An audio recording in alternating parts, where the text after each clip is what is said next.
E aí, gente, a Enem Science aqui.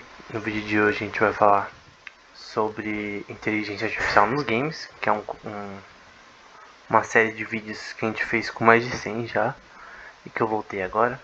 A gente falou sobre AlphaStar, do sistema que jogava StarCraft, Dota, xadrez, enfim, mas agora a gente vai voltar para NPCs, que também já falou, mas agora com mais detalhes. Então, dando vida a NPCs usando inteligência artificial. Eu lembro até hoje, quando eu era menor, de eu jogando Play 1 contra a máquina, futebol, e eu sempre pensava, quem tá jogando do outro lado? Tipo, deve ter alguém do outro lado do mundo jogando contra mim, porque esse negócio joga e ainda me ganha, como que funciona isso? Eu sempre pensava que, sei lá, minha teoria da conspiração, que na verdade tinha alguém jogando contra mim, uma pessoa, né? Mas na verdade era a máquina. Então, sim,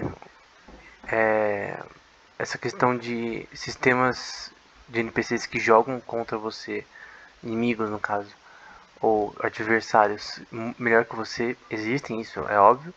É, então, os NPCs em si têm uma inteligência razoável, mas ainda assim, usando inteligência artificial per se, né, realmente usando inteligência artificial para fazer sistemas que realmente aprendem a jogar melhor contra você, não tem muitos jogos, acho que não tem jogos que implementam isso de forma banal, enfim, que realmente o sistema aprende a jogar melhor contra você, pelo menos eu não da forma usando inteligência artificial atual, reinforcement learning e tal, que o melhor modelo de inteligência artificial que usa nesse caso, que seria usado para essa questão é reinforcement learning, como a gente vai ver mais pra frente. Mas enfim,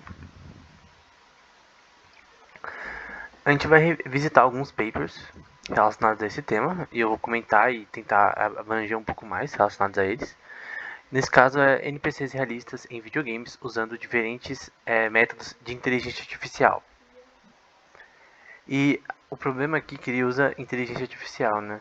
AI, né? Mas de certa forma não usa tanto quanto o título sugere. Não usa tanto quanto eu esperava, por exemplo. Eles aplicam para um sistema de NPCs que trabalham numa fazenda e tal, para coletar itens, enfim, esse tipo de coisa. O primeiro algoritmo que é importante para a gente saber, que é algoritmos de exploração. Esse tipo de tema é muito relacionado, por exemplo, a StarCraft. Vou deixar no link na descrição é, mostrando algo. Eu fiz um post no meu blog sobre. No blog do Arena Science, né, sobre a inteligência artificial nos games, que a gente mostra, no geral, esse tema, né? E o AlphaStar, que é esse algoritmo para achar entre esses nodes do gráfico o melhor caminho, dá para ver que ele acha, ele vai explorando meio que brute force, mas dá pra ver que ele ignora algumas áreas que com certeza não são o objetivo dele, né? Então é um algoritmo de exploração, para você explorar um sistema, no caso poderia ser um mapa de um jogo, nesse caso um sistema bidimensional, mas poderia também ser tridimensional, embora seja extremamente complexo. Outro algoritmo também de pesquisa, no caso com o mesmo objetivo, é o BFS, ou Bridge, alguma coisa Search, e basicamente é um brute force. Então imagina os nodes desse gráfico como se fosse o lugar onde seu player quer ir, e ele simplesmente entre os nodes ele vai pesquisando entre todos os nodes qual é o caminho que ele deve fazer. Isso daqui é bom, por exemplo, para xadrez, para você em determinados estados do jogo, né, mid game ou end game, você saber qual seria a probabilidade da melhor jogada, simular as melhores jogadas, né? Como o algoritmo de tree search, de árvore de pesquisa, né? Outro algoritmo famoso, no paper eles só citam o algoritmo AlphaStar, mas eu estou citando outros também que são importantes nessa área.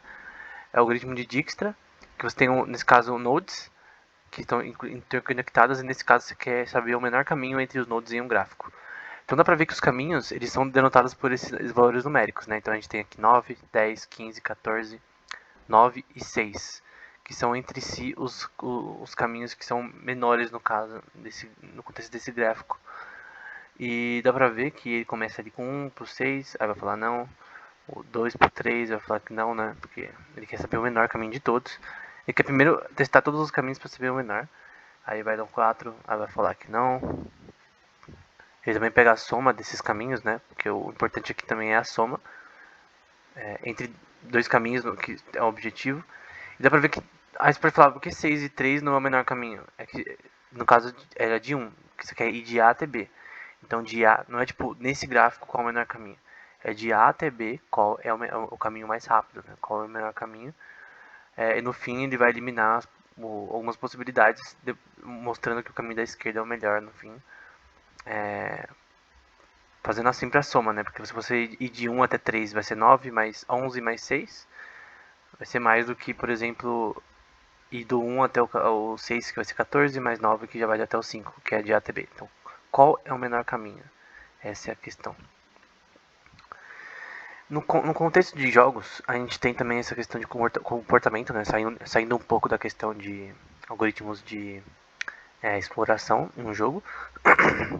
Então, no próprio paper, eles escrevem algo chamado FSM, algo que você aprende também em probabilidade, que é em autômata, né? Embora a gente não vá falar muito nesse vídeo, que é máquinas de estados finitos, né? É um loop finito, por exemplo. O que é um sistema finito de estados finitos? Por exemplo, uma moeda, por exemplo. Então é um formato binário, né? Pode ser zeros ou uns, pode ser cara ou coroa. E você tem você pode simular a probabilidade de ser cara ou coroa e você vai ter um sistema que tem um estado finito, que tem um número de probabilidades x de ser cara ou coroa. Você pode aplicar isso para dados ou objetos mais complexos, né? E basicamente o que ele está fazendo aqui, você tem ali um personagem, por exemplo, que está patrulhando uma área. Ele encontra um carinha morto, como por exemplo no Batman, no jogo do Batman padrão, Arkham City, Arkham Knight, enfim. O cara encontra um player morto, aí o Coringa já começa a falar, tipo, começa a zoar, né? Não, alguém morreu aí. Acho que o Batman tá fazendo alguns pontos aí a mais que vocês. Não lembro direito as frases que ele falava. Faz tempo que eu joguei. Mas aqui, por exemplo, o player que reconhecido, né? Que tem meio que um sistema de reconhecimento de ver você, né? Alguns inimigos são meio burros, né? Em alguns jogos. Mais do que outros, né? Assassin's Creed normalmente tem essa questão. Vários jogos. E aqui de atacar, né? De você ver o. Quando você vê o player, tem aquele negócio do. Por exemplo, do jogo Metal Gear Phantom Pain. Que assim que você é visto um personagem, tem aqueles sinais lá quanto mais você é visto, mais fica vermelho ao ponto de você de soar um alarme da vida do inimigo. Então, por exemplo, no caso do Metal Gear, tem esse sistema de. Também pode ser aplicado de estados finitos, né? Que ele tem uma área para percorrer e isso é finito, ele não explora novas áreas. Ele tem um pathing bem fixo, no geral. Então você pode identificar esses pathings e tentar analisar o que vai acontecer. No Splinter Cell também tem essa questão. Nesse caso ele tá vendo o infravermelho dos personagens. Você consegue meio que marcar eles e saber o pathing deles para tomar a melhor ação.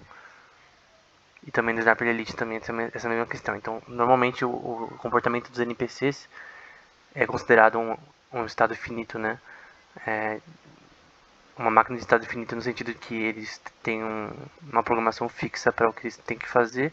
Quando ele vê você, ele vai fazer a mesma coisa, embora com vários tipos de movimentos. Mesmo que você amplie e deixe mais complexo, no fim não aprende, né? Não tem nenhum aprendizado nesses NPCs.